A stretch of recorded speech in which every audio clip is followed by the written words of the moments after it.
Hey everyone, this is Chris, MTGO's Rec Start. We're back for part 2 in this week's show and tell, and I wanted to take a quick look at what I think the metagame for underdog events going forward might look like.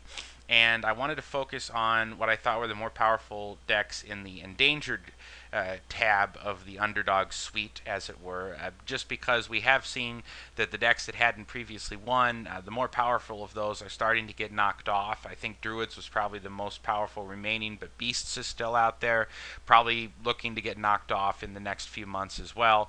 So let's take a look at some of these endangered tribes that I think the tribes and strategies are going to sort of form the pillars of the metagame. And let's start with aggro. And I had a couple decks to choose from here. I went with Alister's Douthie deck, and I think he's a first-time player in the event. I really like the deck.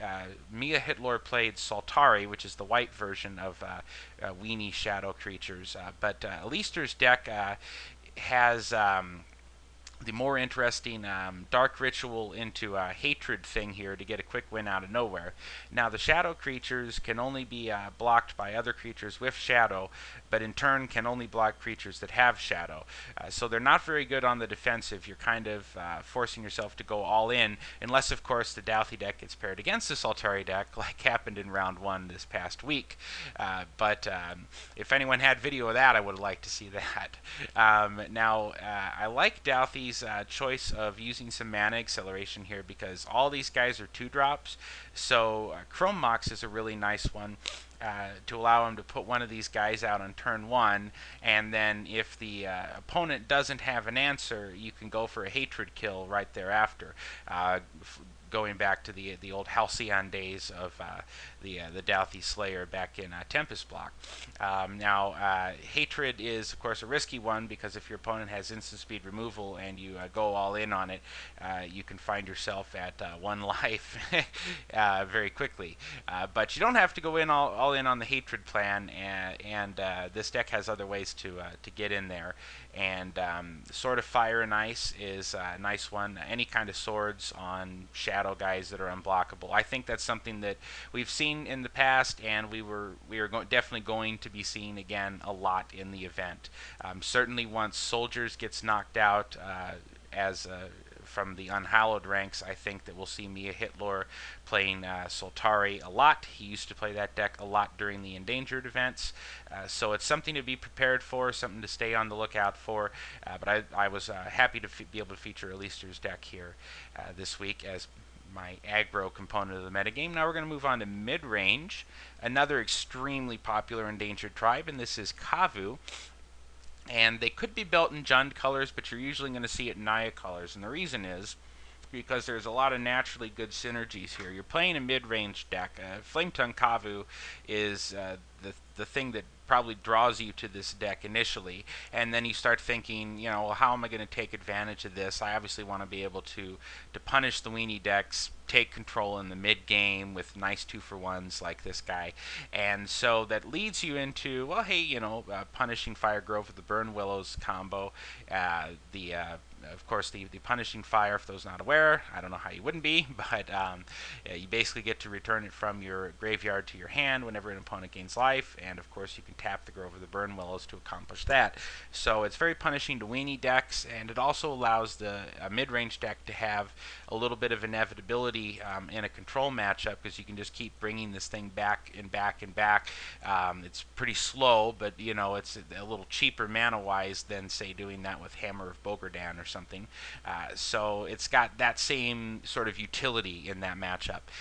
But the Kavu Predator is also a staple in these decks, and he is in combination not just with the Grove of the Burn Willows, but also with Swords to Plowshares and Fiery Justice. Kavu Predator can get big very quickly, and with Trample, he definitely is going to be getting through for a lot of damage.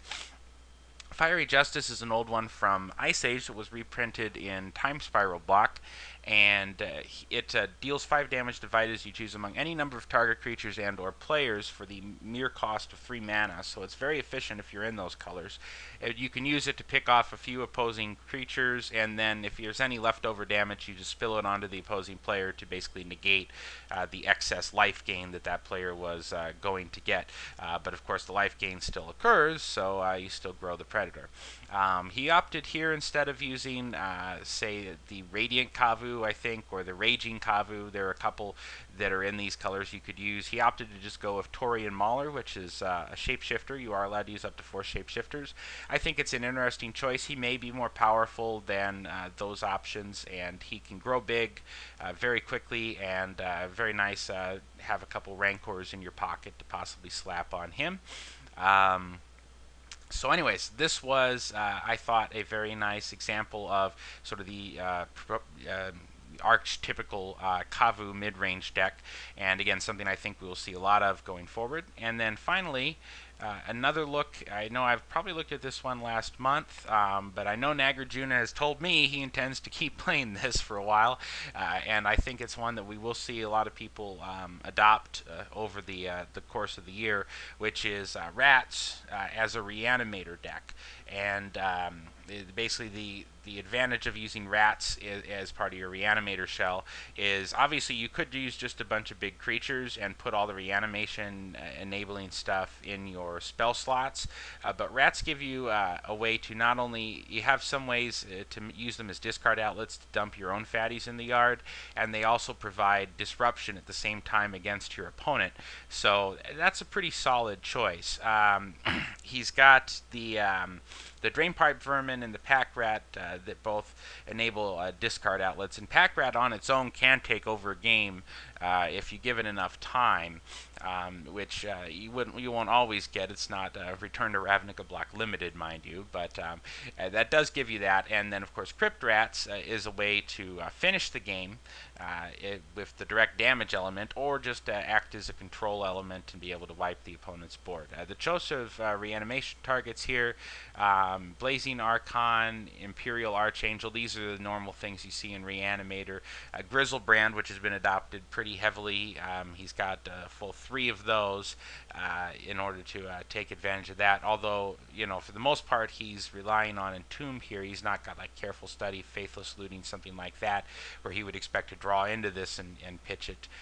But if he does have one stranded in his hand, he does have ways to get it into the graveyard. So Terastodon, of course, is the card you bring in against anybody who might have something that would be preventing you from taking care of business.